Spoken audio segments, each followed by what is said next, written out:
I am excited about this topic. This is from Eitan Yardeni teaches this Kabbalah series. They have various teachers at the Kabbalah Center in New York City, and they have a series, Kabbalah 1, 2, 3, 4, 5, 6, 7, blah, blah, blah. So, actually, I don't know. I think they're making it longer now that it went on the internet during coronavirus pandemic. Zoom switching application. Basically, being most comfortable there in terms of offering, teachings remotely. So this was from his level 5 series. There was a class, and it was basically about how the situation that was difficult but it was resolved is something to resource. So the same way we resource a state of being when we dance, or when we make healing sounds, or when we listen to healing sounds, or when we watch dance or beauty, or we see flowers, or we know how to say sorry, right? Anything that was difficult but it was resolved, like the state of being that's in freedom and liberation and victory, right? But humbled. It is so we remember that we resource that, it's from the source.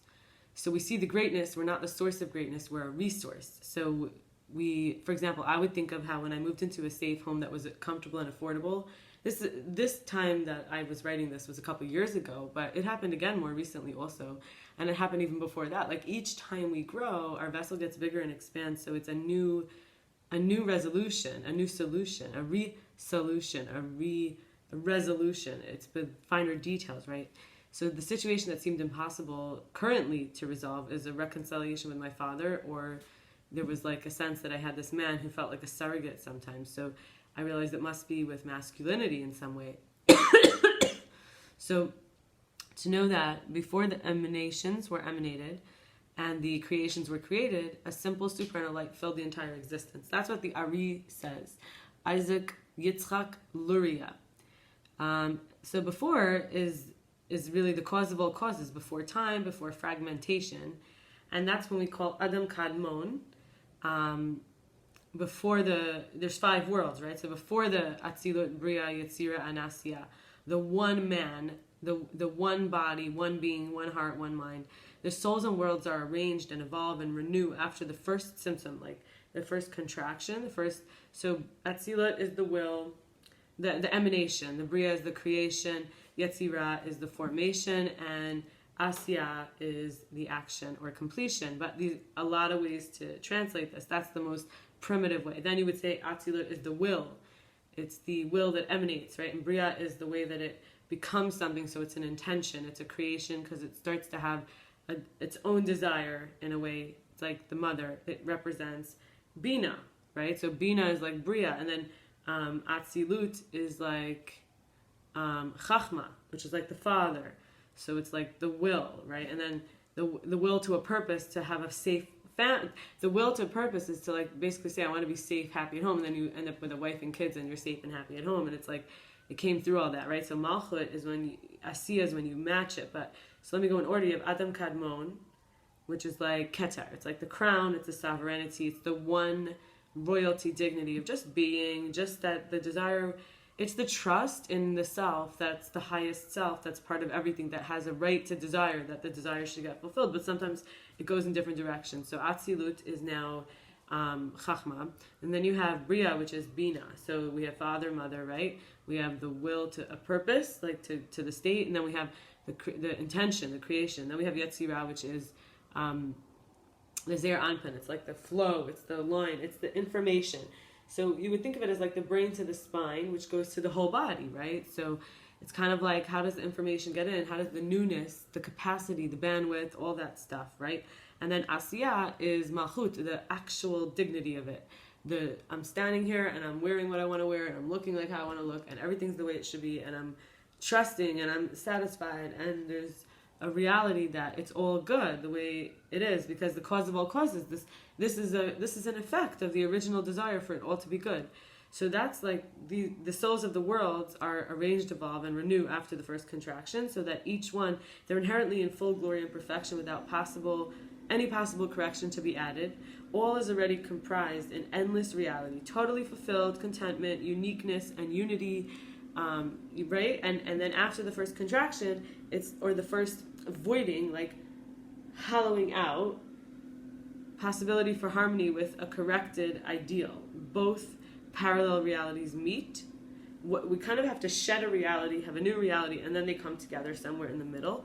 And that's visions that drive us when we can touch what already kind of happens, but in the future, it's like we just get a sense of that will to purpose, right? So there's that one will, it already happened, it's all in perfect harmony. But then there's a sense that within a void so then within time there's a void, and then within time, now at the end you finally have space that you actually see the effect of what happens when you make a space, and then you fill it with information that can have like physical matter, because it matters so much, right? So then there's both parallel realities meet, and then there's a spiritual timeless reassurance that it's like there's the first step in the struggle, that faith that the reality of solution is accessible, which then leads us to a sense of certainty.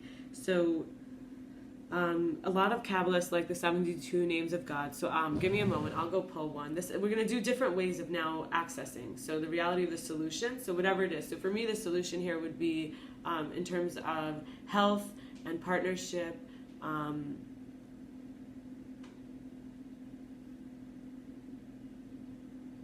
so I would say really like wellness, because so a healthy partnership is healthy physically, so all of it together.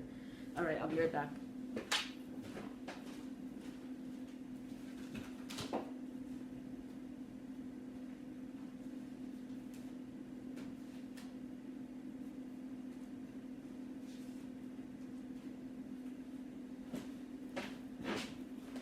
So I got Yud Yud Zayin. I silence my ego, push the mute button. Now I call upon the light to speak on my behalf on all occasions, so that my every word elevates my soul and all existence. And this is Yuz, speaking the right words, number 40.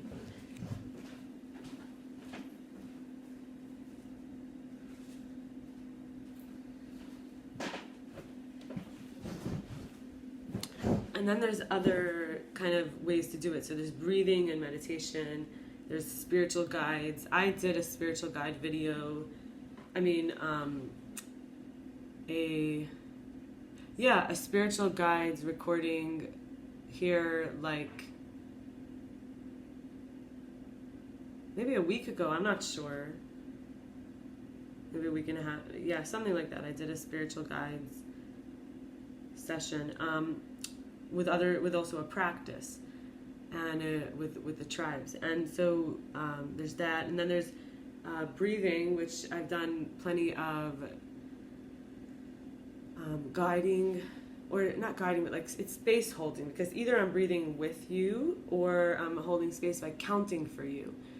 But a great way is to start internal counting. So it's like, let's say we do 4, 4, 4, 4. It's being able to focus on the counting is the key to the breath work healing. So taking in, counting for 4. So I'll count the first time. You count 1, inhaling slowly for the 4. 1, 2, 3, 4. Then holding it in. 1, 2, 3, 4. Exhaling slowly. 1, 2, 3, 4. Holding it out. 1, 2, 3, 4. I'll guide one more round, and then I'll join in, and we'll breathe together a few rounds like that. Inhaling 1, 2, 3, 4. 1. Holding 2, 3, 4. Exhaling 1, 2, 3, 4. Holding out 1, 2, 3, 4. I'll join you. We'll do a few rounds.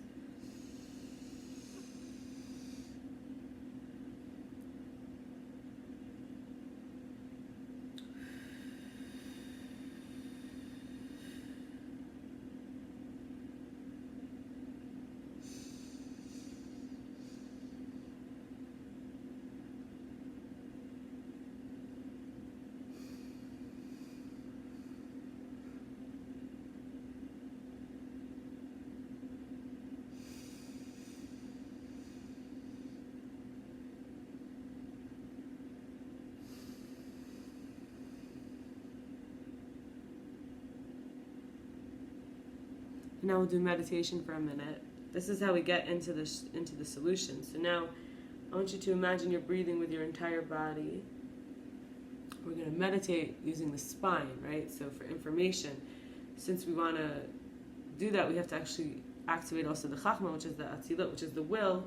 So coming into the two sides of the head and the whole spine, so we're going to imagine there's kind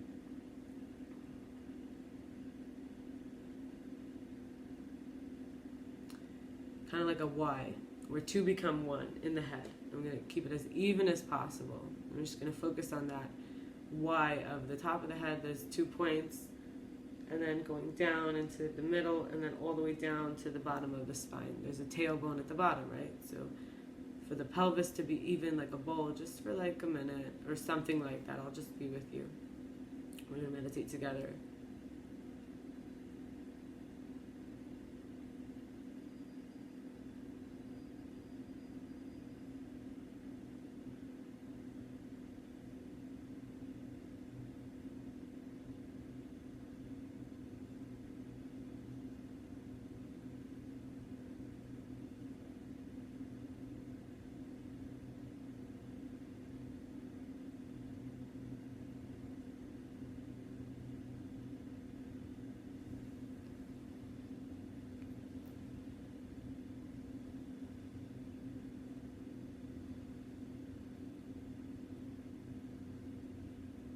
Letting things settle. Coming back in with non-judgmental awareness, and hopefully you're prompted to an action. Hopefully you feel like there's something you're supposed to do. It may not seem like you know that it's directly connected to what your desire was, but just trust you have the next step in your action, right? Okay, now we have to face a challenge. Let go of attachment, forgive, take away all resentments, proactive conversation. We have to do action to realign and what's all good, rather than the ego waiting around, which can lead to laziness, because our origin has all the answers. Everything's already here. We have to believe in ourselves. We are a being of light, a force of goodness, right? Even in the most difficult times, our unlimited self is giving us. The body is a limited self. So the soul is giving us through the spirit. The soul inside of the spirit with the body and is giving us the energy, the strength, and the power. Our free will in which possibilities I will use to get to where I will have to. So this will is free to do whatever it wants.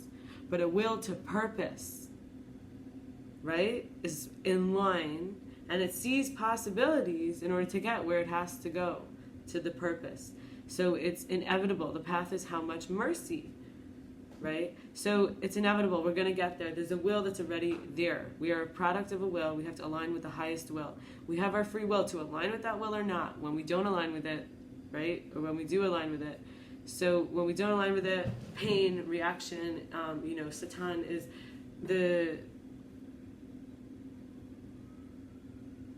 we don't have to ask, it's like, we don't have to ask, we can ask for more of it and then it goes away. We don't have to do anything to make more pain. We could just say, I'm willing. Okay, bring it on. Oh, sadness. Okay, I'm willing to feel sadness. We pause, we embrace the sadness. This is part of life. This is why my soul came here. And we understand it's the growth shift. It's to become empowered. And that there's fears, lack, void, illusions. That knowing that it's an illusion and seeing that the vision is really unlimited and clearing and transforming consciousness to abundance. Seeing it as a restoration, right? Because we see it all as a blessing. We see the bigger picture of blessings from forgetting to trusting. And experience where the light of my future is brought to now. Like the light at the end of the tunnel is with us in this moment. And the symptom, right? We talked about symptom means like the contraction. So it's like the vessel is restricting, contracting. And I would say that I want to share that at the time that I wrote this, I saw in my meditation, I can be vulnerable and asked to visit and say I need love and believe in my own fragility and vulnerability and need to be protected, even as like this, I wrote Nazarite style, but I meant like a spiritual warrior kind of woman. I had, still having to admit my desire to be surrounded and held and cared for and tended to and to yield and when I need instead of trying to control or secure it. So that was part of my journey of learning how to do that more. And for right now, for today, I saw that it was, for me, it was about not being a hypocrite, like about the accountability in myself, not looking for a reason to be lazy, to not do the right thing. The ego waits around till it's inspired, till the spirit goes into the ego, but once that happens, sometimes it holds it hostage. So it's not doing that, right? So the soul can sort of say, look, I have plenty of treats for you too, ego. You'll have a great time if you join into the bigger picture. So that's what we do, right? All right. Have a blessed one. Bye-bye.